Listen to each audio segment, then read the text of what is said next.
예, 여러분 안녕하십니까. 오늘은 신명기 5장 또 말씀을 나눠보도록 하겠습니다. 요단 서편의 아모리 사람의 모든 왕과 해변의 가나안 사람의 모든 왕이 여호와께서 요단물을 이스라엘 자손들 앞에서 말리시고 우리를 건네셨음을 듣고 마음이 녹았고 이스라엘 자손들의 연고로 정신을 잃었더라. 그때 여호와께서 여호수아에게 이르시되 너는 부싯돌로 칼을 만들어 이스라엘 자손들에게 다시 할례를 행하라 하시매 여호수아가 부싯돌로 칼을 만들어 할례산에서 이스라엘 자손들에게 할례를 행하니라. 여호수아가 할례를 시행한 까닭은 이것이니 애굽에서 나온 모든 백성 중 남자 곧 모든 군사는 애굽에서 나온 후 광야 노중에 죽었는데 그 나온 백성은 다 할례를 받았으나 오직 애굽에서 나온 후 광야 노중에서 난 자는 할례를 받지 못하였습니다.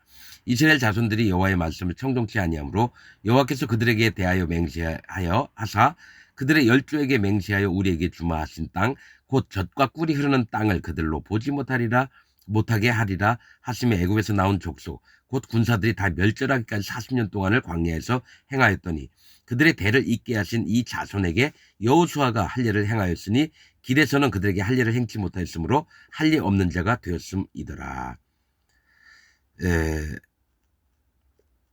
여러분, 다시 여호수아에게 할례를 행하라 했습니다.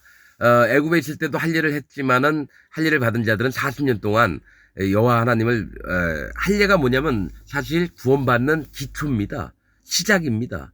근데 여호와 하나님 앞에 할례를 받았음에도 마음을 낮췄음에도 불구하고 왜 죽게 됐냐면 신앙생활을 하면서 따라가면서 하나님을 원망하고 정말 수도 없이 원망을 하고 하나님을 명령과 이런 것들을 청종치 않았습니다. 그래서 하나님은 애굽에서 나왔던 모든 자를 다 죽이고 노중에서 태어난 자들은 아직 할례를 못 받았다라는 거죠. 그래서 요단강을 딱 건너자마자 시작한 게 할례를 받는 일부터였습니다. 이것은 구원이나 신앙생활이나 하나님 나라에 가는 것과 정말 중요한 게 할례를 받은 자도 예수님의 증거를 믿는 자도 또 성령 하나님을 믿었던 자도 할례, 즉 낮아진 마음이 없으면은 여러분 하나님 나라 못 갑니다. 이 세 가지 요소가 할례와 예수 그리스도의 증거와 성령님이 함께 하신 인도하심이 없으면은 그는 하나님 나라에 결코 갈 수가 없습니다. 그래서 여호수아에게 시키신 거는 노중에서 태어난 진멸을 당했던 백성들의 자손들이 또 가나안 땅에 들어가서 살면서 하나님을 따라가는 방법, 할례부터 다시 시작을 한다는 거예요. 할례는 낮아짐을 얘기하고 회개하는 마음을 얘기하고 여호와 앞에 그를 경외하며 두려움으로 그분의 말씀을 명령을 듣고 수종들며 또 준행하는 그러한 일들을 이제 하게끔 이게 하신다는 거죠. 그래서 온 백성에게 할례 행하야 될 피라매 백성이 진중 각 처소에 처하여 낫기를 기다릴세. 자, 요 전장에 읽었던 거는 11일 정월 11일에 요단을 건넜습니다. 그런데 뭡니까? 이제 그 다음에 14일은 6월절이에요. 그래서 그 전에 뭡니까? 6월절을 지키기 전에 반드시 예수 그리스도를 믿기 전에는 반드시 할례를 받아야 되는 거예요. 그럼 나온 지 11일에 나왔으면 12일에 뭡니까? 할례를 받고 14일에 6월절을 지켜야 되는 거예요. 그래서 14일 6월 애굽의 뭡니까? 여호와께서 여호수아에게 이르시되 내가 오늘날 애굽의 수치를 너에게 굴러가게 하였다 하셨으므로 그곳 이름을 오늘까지 길갈이라 하느니라. 전체가도 얘기했지만 길갈 돌이 굴러가다 애굽의 수치가 물러가다. 그렇듯이 이 돌들을 놓고 애굽에서 건져내셨을 때처럼 홍해를 건너게 하신 것처럼 요단강을 건너게 하시고 뭡니까? 너희가 죽음을 통과하게끔 만드시는 거예요. 그래서 애굽의 수치를 굴러가게 하다. 거기서 길갈이라고 하는 거, 돌이 굴러가다는 건 여호와 하나님이 움직이셨다는 얘기예요. 그래서 이스라엘 자손들이 길갈에 진쳤고 그달 14일 저녁에 11일 날 요단강을 건넜고 12일 날 할례를 받았고 그 다음에 낫기 3일, 그 다음에 14일째는 6월절을 지켰고 6월절은 예수님을 얘기를 하는 거예요. 반드시 할례가 필요하다는 거예요. 할례 안 받고 예수님 믿는 사람은 절대로 구원이 안 됩니다. 6월절을 지켰고 6월절 이튿날에 그 땅 소산을, 자 6월절 다음 날부터 무교절이 시작되는 거예요. 그런데 그날에 무교병과 볶은 곡식을 먹었더니 그러면 농사도 안 졌는데 뭡니까? 빵을 만들 재료하고 어떡합니까?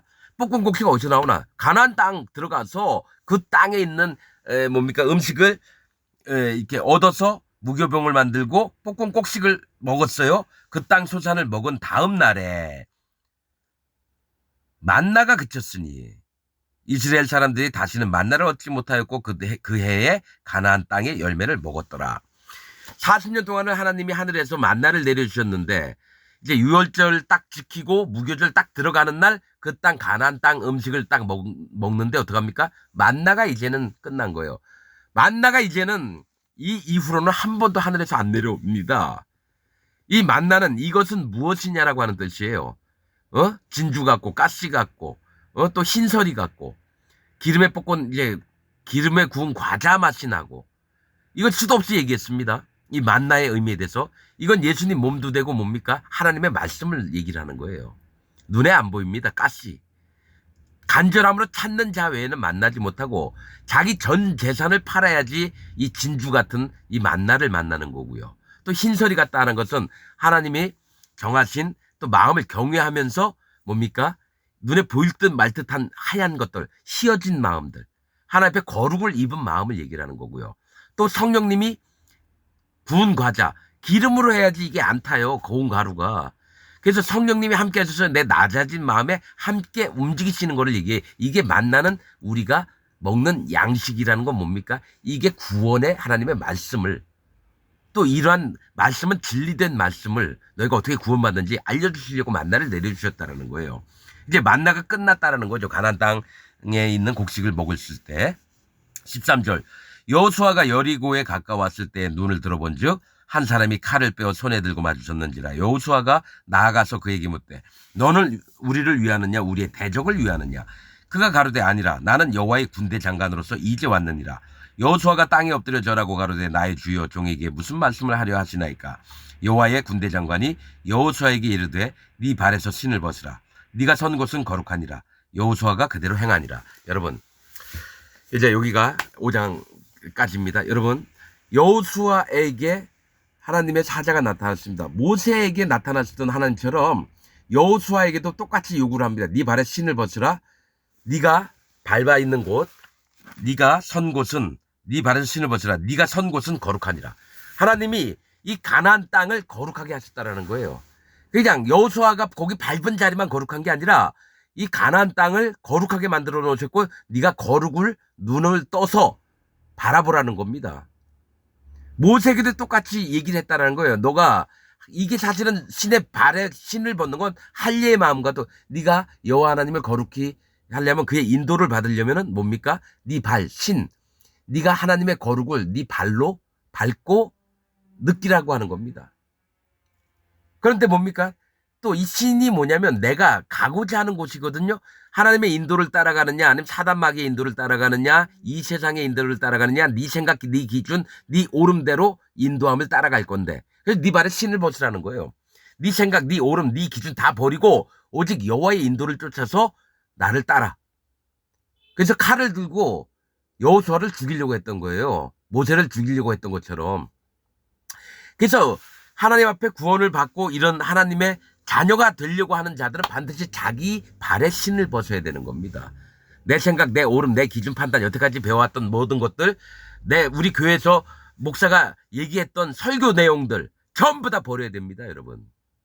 오직 여호와 하나님 앞에 인도하심을 그때그때마다 달라요. 그것을 받으려면 내 모든 기준, 내 옳은 판단, 나를 가르쳤던 목사의 설교까지도 전부 다 버려야 됩니다. 또 한 가지 뭐가 있는지 아세요? 예수님이 어떻게 구원을 하셨는지까지도 버려야 돼요. 내가 하나님 앞에 잘난 인간이라는 것도 버려야 되고 내가 예수님을 어떻게 믿었는지 이것도 버려야 되고요. 내가 하나님 말씀을 얼마나 많이 품어 있는지 이것도 버려야 돼요. 그게 백향목을 버리고 홍색씨를 버리고 또 뭡니까? 우슬초를 버리는 겁니다.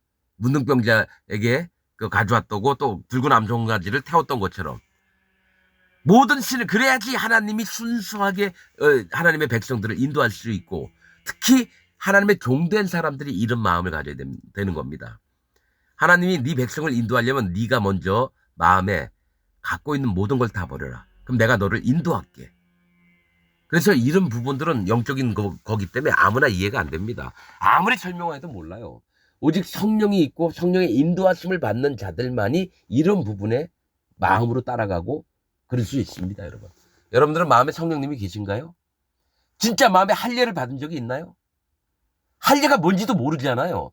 그냥 남자아이 양피를 벗겨내는 그 정도만 알잖아요. 포경수술하는 거. 아닙니다. 이 할례는 엄청나게. 그래서 예수님이 오시기 전에 세례 요한이 온 거예요. 엘리야의 성정을 가지고. 구원의 방법이 있는데 여러분 구원의 방법도 모르고 무조건 예수님만 믿잖아요. 하나님 믿는다 그러고. 그러니까 예수님 30년, 40년, 50년, 60년 믿고 지옥 가는 겁니다.